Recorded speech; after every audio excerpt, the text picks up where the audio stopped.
Selamat siang. Welcome back to another latest news from Bali and Indonesia. This is June 3rd, 2022, and my name is Bruce. And what is the weather like today? It is cloudy over on the mountainside here, and over the sea it is pretty nice. There's a wind picking up, and what is the wind speed today? Wind speed right now is 14.7 kilometers per hour, and it has just picked up in the last 20 minutes or so.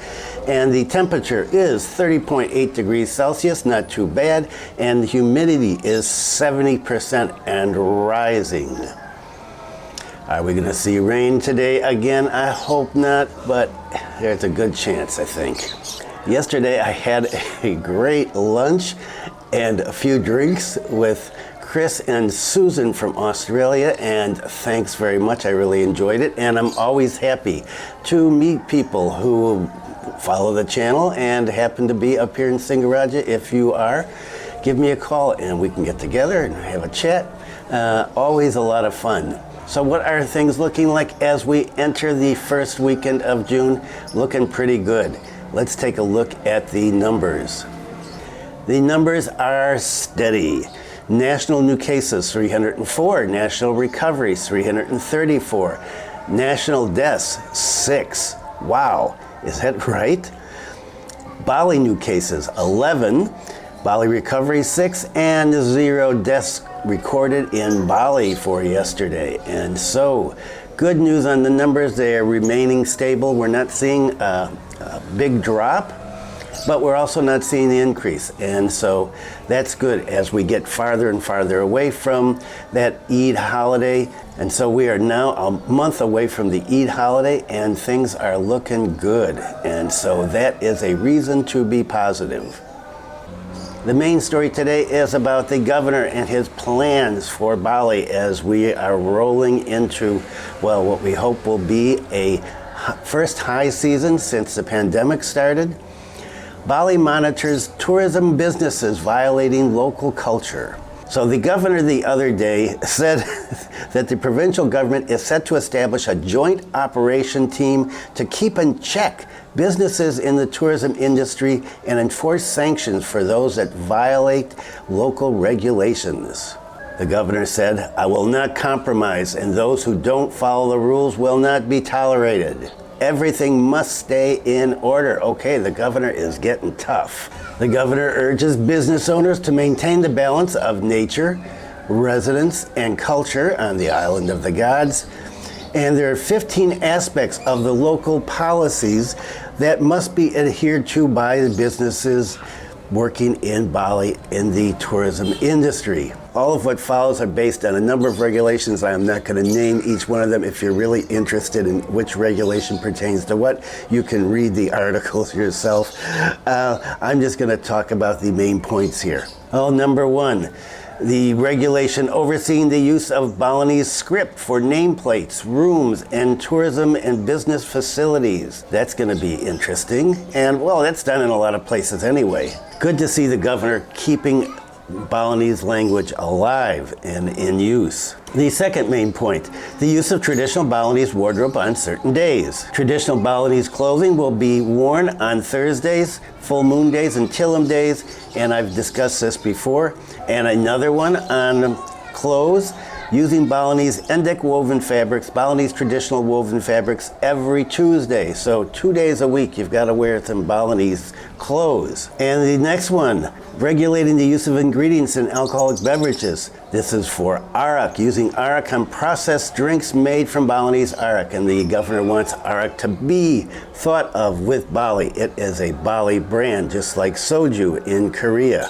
Use traditional Balinese salt products. Okay, and those are very good. Sea salt, I've got a lot of sea salt here from Bali, particularly if you are down in the Ahmed area, Karangasem, you can find sea salt products and they are great. Highly suggest trying those out if you haven't used those before. And another one, marketing and utilizing Bali's local agricultural, fisheries, and industrial products. And Bulang up here is big on that. And the government mentioned some environmental policies. managing source-based waste, using building roof solar power plants. Okay, I'm not exactly sure what these two entail, but they sound good. Utilizing battery-based electric motorized vehicles, and this is already underway here, and I've talked about this a number of times, and restricting the use of single-use plastics, and I talked about that a couple of videos ago. And the last one that I'm going to mention, maintaining the sanctity and preservation of lakes, springs, rivers, and seas. According to Governor Coster, implementing these policies and directives will be beneficial and have an impact on strengthening the appearance of Balinese cultural identity, character, and the identity of the local community in front of domestic and international tourists both. The governor said, revitalizing the tourism ecosystem for the better by strengthening the harmony between the elements of nature, humans, and Balinese culture. And so there you are. This is what the governor wants us to do as we're moving forward into the new era. And on that occasion, tourism actors in Bali, in the presence of the governor, vowed to carry out the Balinese tourism in harmony with nature, humans, and Balinese culture. And by declaring obedience to implementing the provisions and policies of the Balinese provincial government. Okay, wow, people had to take an oath. So, sounds good. Let's hope that it happens. And here's a little news item on immigration. Management of foreign residents at Immigration Denpasar increases. Of course, we would expect that.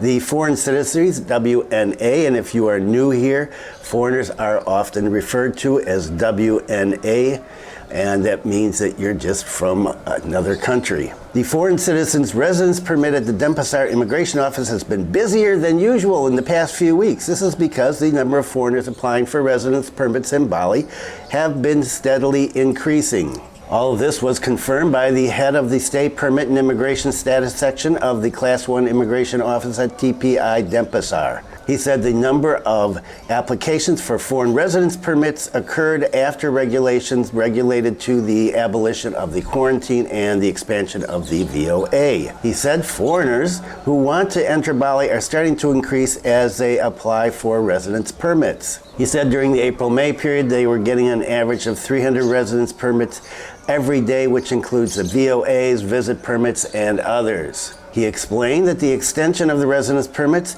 foreigners can do it at the immigration office depending on their domicile, so you've got to go to the immigration office that is covering the area that you are staying in, and on the basis of their visas as well. He said visas can be extended as per the requirement, although the average of 300 residence permits are being issued every day. He said this number is still far off of what happened before the pandemic, and he said there is an increase, but it is not significant compared to 2 years ago. Now, compared to 2 months ago, yes, it is. He said Australians are always mentioned when you're talking about people coming into Bali. Australians are the ones who apply the most at the beginning. And he mentioned that there are new rules that have to be known by foreigners who wish to apply for a permit in Bali, residence permit. First is the increase in price of the residence permit from $500,000 to $2 million for the 60-day permit. Second, you have to go through a biometric data process or take photos every time you extend your residence permit. That means that you're going to go there 3 times, and I've talked about this before in last video or 2 videos ago, and so some people are using agents to do that. The existence of photo regulation apparently has had an impact on queuing at the immigration office, so you've got more people waiting here because they've got to take the picture. And he said that's why the Denpasar Immigration Office released the OnStart applications. It is stated that by using the online facility of the OnStart application, it's easier for foreigners because they can determine the day, date, and time that they want to get services from immigration. He said they can log in from home or anywhere, fill in the day, date, time, and desired service, come to the immigration office at the time they requested, show proof of reservation, then we direct them to meet customer service. When asked about the practice of brokers, he said that they do not need to have a broker. He said, what's more, according to him, mostly foreigners want to take care of everything themselves without the use of intermediaries. He said they like openness and certainty, plus the office is starting to be full of information that makes it easier for them, including an appeal to avoid intermediaries or brokers. Okay. If you've been renewing your permits, please leave a comment and see what's going on, what's happened to you. It's taken you a long time. Are you using an agent? You're not using an agent, going yourself? Or what do you think about that? I'd like to hear. Okay, let's take a look at the economy in Indonesia. Inflation, right? Inflation's rising all over the world. Inflation rises to nearly 5-year high as restricted supplies of food and energy in the global market impact domestic consumer prices in Indonesia, according to the Statistics Indonesia BPS. Consumer price index is up 3.55% year on year in May. That marked an acceleration from 3.47% in April. He said this rate is the highest since December 2017. Wow. However, the rate is in line with Bank of Indonesia's inflation target rate of 2 to 4%. On a monthly basis, consumer prices in May increased by 0.4%, significantly slower than 0.95% in April, but faster than 0.32% logged in May of last year. The food, beverage, and tobacco spending group was the largest driver of monthly inflation with 0.20 percentage points contribution. Chicken, eggs, fresh fish, and shallots also pushed the prices up in the group. And transportation spending has gone up, due largely to an increase in fuel prices and increase in ticket prices for airlines. Supply shortfalls caused by the Russian-Ukraine war and related sanctions imposed on Russia, as well as by unfavorable weather conditions in some food-producing countries, has exacerbated a crush in food. As of Thursday, some 10 countries have imposed export restrictions on food and fertilizer. Countries restricting food exports include Turkey, Malaysia, and India, while countries limiting fertilizer exports include China, Vietnam, and Kyrgyzstan. According to the government spokesperson, this will have a global impact as well as an impact on Indonesia. Over the last 18 months, wheat prices have increased nearly 110%. Corn and vegetable oil prices are up 140%, and soybean prices are up 90%, according to data from the U.S. Foreign Agricultural Service. Rising global wheat and soybean prices, for instance, have begun to show at the wholesale level. The rising cost of wheat flour is not yet significant at a retail level, according to the BPS. But we still need to watch out.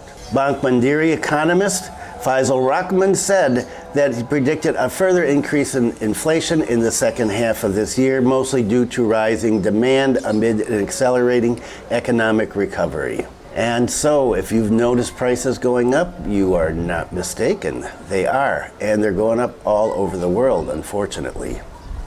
And a couple of crime segments, always exciting. Badung police arrest 11 drug suspects and dozens of camera thieves. Take a look at this photo. Look at all those cameras and lenses. The Badung police chief said that the disclosure of this case was fantastic. And that is actually the word that is in Indonesian. When I was reading the Indonesian article, it says fantastic and phenomenal. He's really excited talking about this.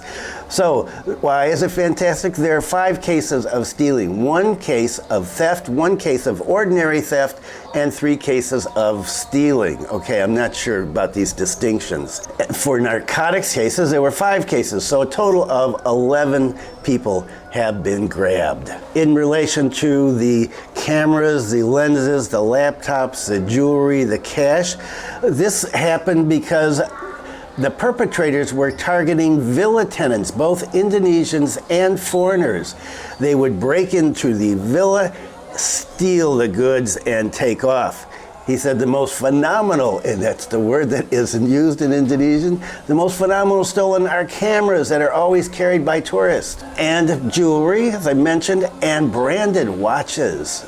In terms of the narcotics case, the Badung police managed to secure evidence of 77.01 grams of crystal meth, 0.5 grams of pot, and 5 pills of ecstasy. Okay, not a huge bust there. The Badung police chief added, in an effort to improve service to the community, especially against street crime, his party has issued a precise breakthrough, namely Masadu Pak police chief, and also Goak Sakti, Combined Attention Patrol of Vulnerability of the Core Strength Unit.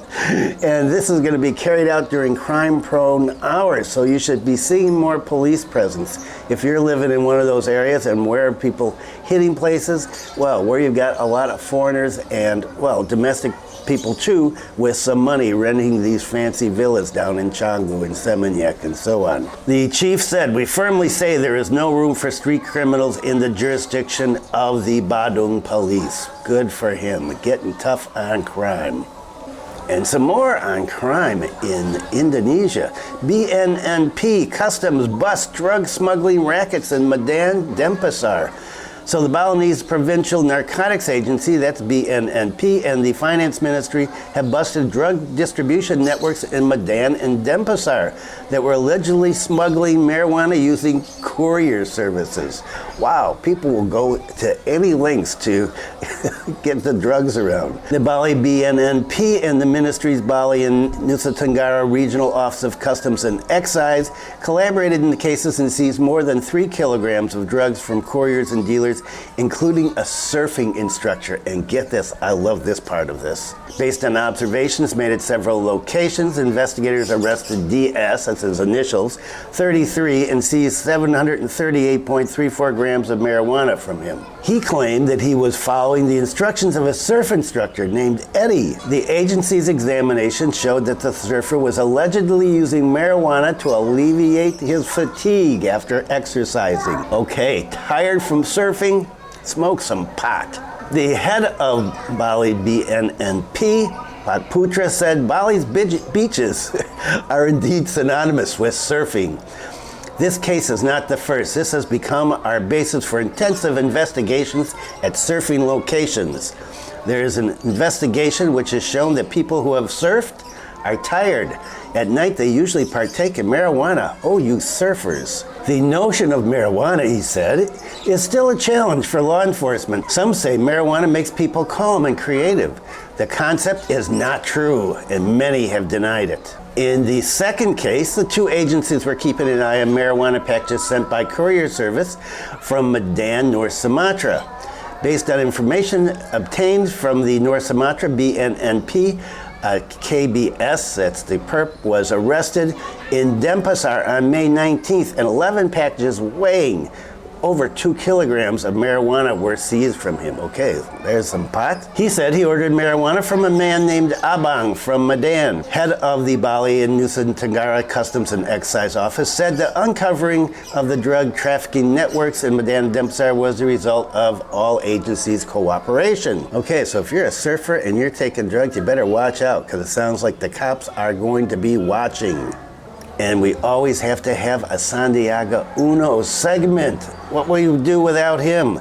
Singapore cruise tours to return to Indonesia, Sandiaga Uno. Okay, the tourism minister announced that cruise tours from Singapore will return to Indonesia starting in July, next month. He recently made a visit to Singapore where he was talking about tourism and the way that Indonesia is handling COVID-19. And during that time, he met with the largest cruise operators and initiated sailings into the archipelago. He said, "We held a meeting with cruise managers and made several arrangements to kickstart cruise tours this year. This is big news and is very strategic, very significant measure to revive Indonesian tourism." He said Royal Caribbean and Resorts World Cruises are committed to reorganizing sailings to places like Batam and Bintan, in Riau, Surabaya, Bali, Belitung, and Lombok. And next year, they will also be adding sailing to Labuan Bajo. Pak Uno said this is a win-win program because it will promote Indonesia's priority tourist destinations, which will open up business and job opportunities that are much needed in the recovery of our tourism sector. Okay, that is it for today. New videos are Monday, Wednesday, and Friday. Cooking video on Sunday. And leave a comment sometime in the cooking video and tell Sue we love seeing you smile. It is so hard to get her to smile on those. I don't know. She said, I'm a nice person. I'm a happy person. I just don't feel comfortable smiling at the camera. Okay, if you found this video helpful, useful, informative, scintillating, interesting, non-irritating, and humorous, I appreciate a thumbs up. And if you haven't subscribed, please consider subscribing. Thanks for viewing. Stay safe. Be kind to someone today. And I will see you on Sunday with the cooking video.